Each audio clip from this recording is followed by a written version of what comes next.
Welcome back to another video. Today we'll be doing the course preview for the MDG green layout. Part 60, 5,525 feet, and today I'm doing commentary with my dad. What's up, guys? Thanks for having me back.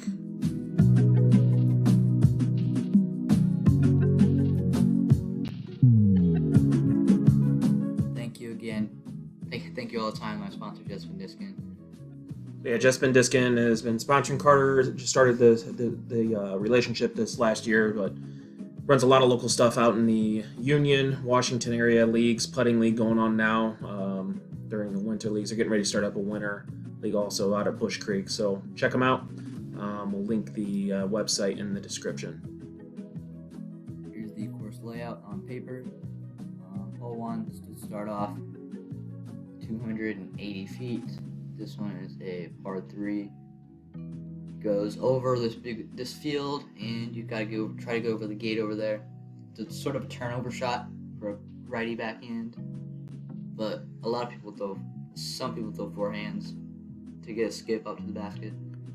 Yeah, and if you missed the first video, this is a private course where Mr. MDG, we'll call him, has these homemade baskets that he has 2 separate 18-hole layouts on. Carter, that look like that hyzered out a little bit for you there, maybe. Yeah. But yeah, it's a great property. So you can see there's quite a few people playing with us. I think there was 6 or 7 total. But they allowed us just to film Carter while we're playing out. There's a pretty nice day to play, but great property. If you haven't checked out the MDG Black video, that one was previously released on Carter's YouTube channel, so check that out as well.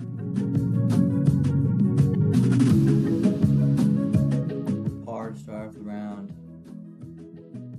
So now we're going into hole 2 here. This is 360 feet as he has marked it. Par 5, so really it's uphill, probably 30 feet, small gap, probably 10-15 feet wide. Try to end up here, that would be a great shot, and then it's a nice little touch shot downhill here, and this is downhill another 30 feet with OB probably, 10 to 15 feet behind the basket there, so yeah. Even though the distance is not that far, this is a pretty tough get here. So I've never birdied it. Yeah, I throw my tee shot left. That's usually the common play. You're trying not to go right side.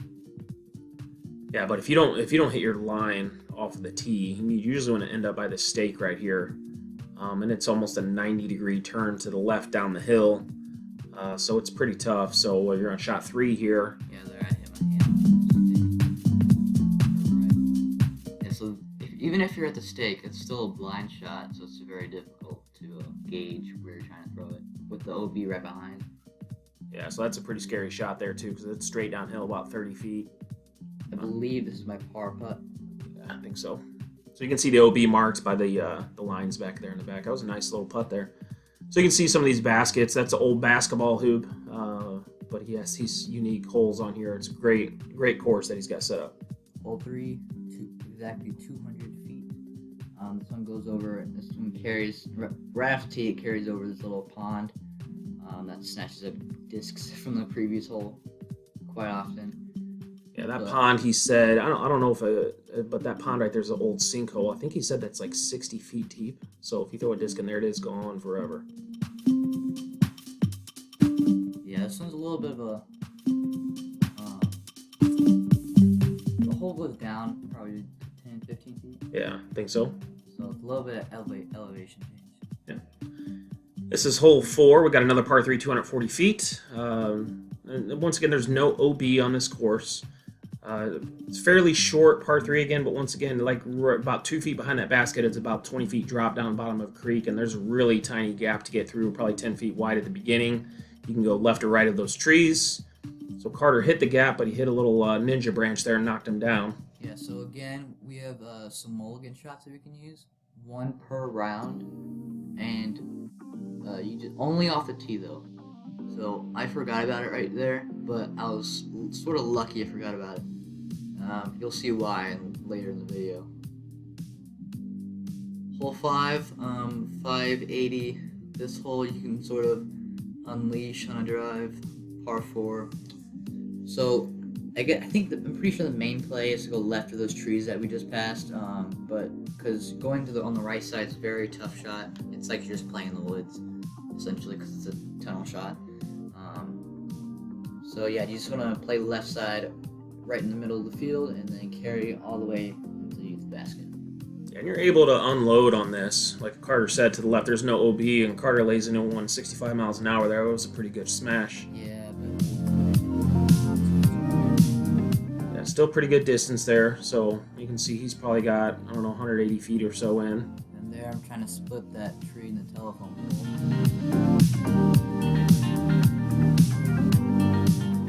Pretty happy with that result. Floated down pretty good there. Start off the round. Birdie, and there we go. All right, so hole 6, we have 240 feet here, and this is just a straight shot up.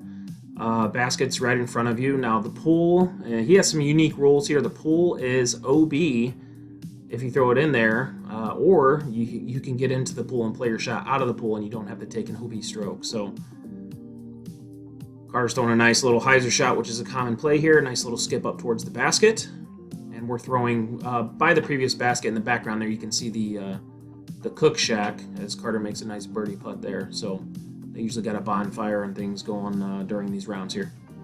Yeah, he's also got some CTBs. Almost like a CTB, but close to the basket. Hole 7, par 3, 180 feet. This one's a hyzer shot. Try to get around that tree right there. Yeah, and this is the first CTB, so you get usually little prizes or something that they hand out for the closest to the basket for each group that comes through. So yeah, I hit the tree, and this is my birdie attempt.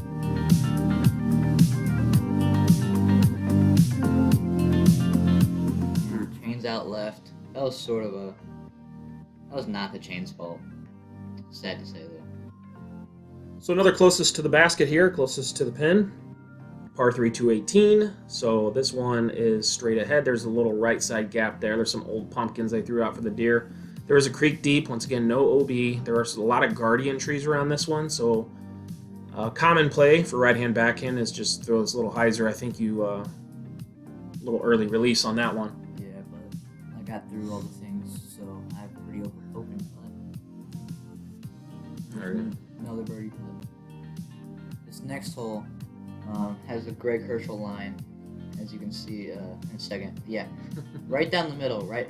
You can't see it now, but right down the middle, straight to the basket, that's called the Greg Herschel line. About a 5 foot wide open gap straight to the basket. Yeah, I think most people go over top of all these trees if they have the power. I don't think I've ever seen anybody hit that gap and actually go through it. I once have hit the gap by nicking a tree and getting a good kick off it. So you like to go over the top here and hyzered out a little bit on you. Yeah, the wind was crazy. Yeah, there was quite a bit of wind today. Oh, nice putt. Yeah. Circle 2 jumper. That was a lucky wind drop. Yeah, there was quite a bit of wind. You can't tell on a lot of the shots, but it was affecting a lot of our shots here. So we have hole 10, 300 feet. This is just pretty much straight ahead again.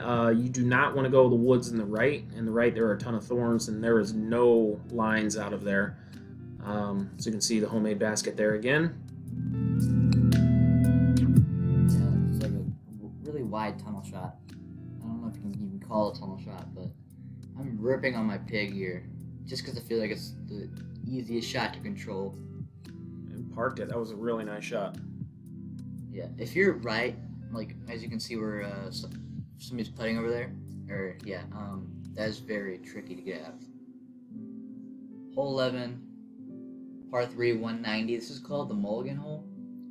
I'm lucky to say that I've only used Mulligan twice here, but you can see how tight that gap is off the tee pad. Yeah, so once again, Carter said the Mulligan Hole. Anytime we play out here at MDG, he has a rule where you can take 1 mulligan per 18 off of the tee, and you have to take your mulligan, so they just call that the Mulligan Hole, and Carter threw a nice first shot and picked up another birdie. All right, so this hole 12, 310 feet, and this is pretty much a pretty tough hole. You have to end up, good landing spot is past those cedar trees in this area. Sometimes you can skip all the way up to the basket and have a putt here, but pretty tough hole. And it was a little wet out, so, and then there's natural grass tees everywhere. You can see Carter slipped a little bit there. Yeah, good release though. Yeah, still had a nice pull on it, 57 miles an hour, and turn it over a little bit, and you got through those trees. They have a nice little, pretty deep putt here. Trying to give it something, and way too high. This is my tester for par after having a decent start. I jammed it in that tiny basket right there. Hole 13. I believe this is a par 4, 400 feet. This you just want to pump one up to the top of the hill, or if you have enough power, try to get it all the way there. But yeah, this basket's I wouldn't say it's very difficult, but you just gotta hit your initial line off the tee, and then it starts to open up the farther you get up the hill. Yeah, and this one's straight uphill, so it's a pretty good pump to get it all the way up there. So I flip one up, and it gets most of the way up there, and then it gets a nice skip up. Trying to give it a bid. This little stump right in front of me. No chance, but I'll take a birdie any day. Easy tap in there. So this is the ace hole. If you didn't watch MDG Black, make sure you watch that one. So they have an ace hole on that one, where something special happened.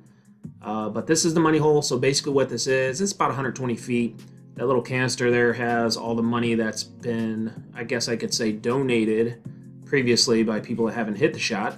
But it's $1 per shot, and then your first shot's $1, and every shot you take after that, it doubles. So if you take another shot, you have to pay $2. If you take another shot, you have to pay $4. So if you want 3 shots, it would be, what, $7, I think, in total.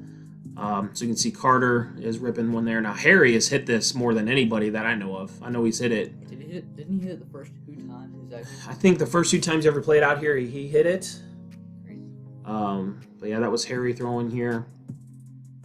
And trying to jump putt here.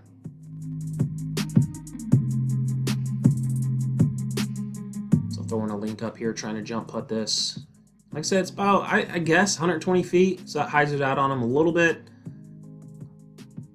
And like I said, these are just a couple of guys that came out to play with us today. Some pretty good runs there. Yeah, it's always fun to play at Mr. MDG's property. Yeah, this is Mr. MDG himself. Trying to do the James Conrad shot. Yeah. Is that an envy? Yeah. Yeah, he throws those envies. He loves those putters. So, but everybody that's throwing here, this is Greg throwing. It's a little beefy on. Harry's with his second shot here, sporting the Santa hat. This was about, I think, a week before Christmas when we filmed this in 2021. Here's Mr. MDG going again. Oh. Here's you. This is myself. Looked good when it first came out, but hides it out a little too much at the end there. It's hard to gauge this because you have to power. All right, sorry about that. We had some technical issues with that. So this is hole 14. This is a free mulligan hole. It's a pretty fun shot, 350 feet from the top of MDG driveway, and we're going all the way down towards the cook shack, the bonfire, the outhouse, past the barn, all the way down here to a basket that was previously used for this course. So this is a fun tee shot. This is a lot of elevation change. Going way downhill and glide one down there. So a lot of people usually disc down here, get something that's gliding, and it's a pretty far drop down. You probably can't tell real well from the tape here, but this is probably one of the funnest shots at his course. So he basically, you get a free mulligan. So you get to take 2 tee shots. Yeah, this is my second tee shot, and I corrected off my first drive, and basically parked. Yeah, that was a nice shot. So tapping in for your birdie here. Got a good round going.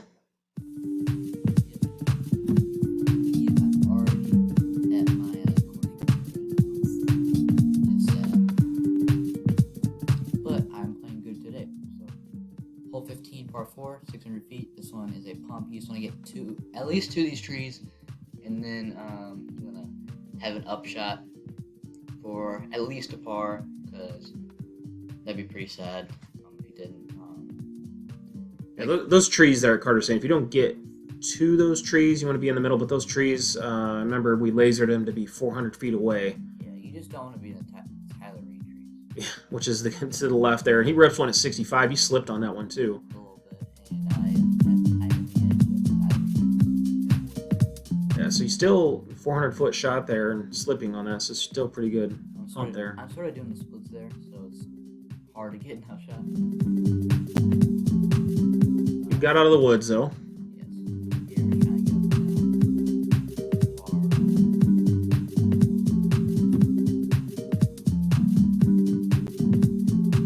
And then you'll recognize a lot of these pens because they're, I don't know how many he has total on the property, but a lot of them are used multiple times here. So I had technical issues with the whole preview here, so Carter threw a good shot around the woods. This is a par 4, 300 feet. It's once again pretty short here. And that was actually my mulligan shot. Yeah, so his first shot went Tyler Reed Woods, so you get a free mulligan. He took that and then parked it for an eagle. A nice little short par 4 there. Yeah, last time I tried to do that, a tree right side. Hole 17, par 3, 270 feet. I don't believe I've ever birdied this hole, but maybe today. Creek on the right side. Again, this is a basket that we used already. You just want to get through the trees, straight gap, and turn it over, and it's a lucky-ish kick. Here, I have a putt trying to keep pace with course record. And goes in. Nice couple circle 2 jump putts you had today. That was a nice putt. Pretty happy about that. All right, last hole of the day, hole 18, 330 feet. So going back where Carter just made that putt past the pumpkins out here. And once again, we haven't talked about the sniper basket, the small basket right there by the cook shack. If you hit that, he has a special rule where you get to take your lie as you're teeing from there. I've never seen anybody hit it, but it's out there. So this is a right to left shot. You want to get around the cook shack. Hopefully don't throw anything in the bonfire. Carter throws a nice little hyzer. This is pretty much exactly what you want to do. Throw it out right and try to let it skip over to the basket. I thought that was way short, but I guess I got some forward skip. That was to tie course record with Jeff Love. Minus 12. That's a pretty nice round. Really nice round. I beat my original score by 7 strokes. It's a little slow start there, but you turned it on towards the end. The back was really nice. Yeah, I'm sort of mad I missed a few birdie attempts at the very beginning. Thank you again to Jess Ben Discin, especially for hosting this tournament that we just played at the Bush Creek course. Which is not on this film, but it was a recent tournament. That's the next video coming up. Thanks for having me, Carter. Yep. Keep on watching.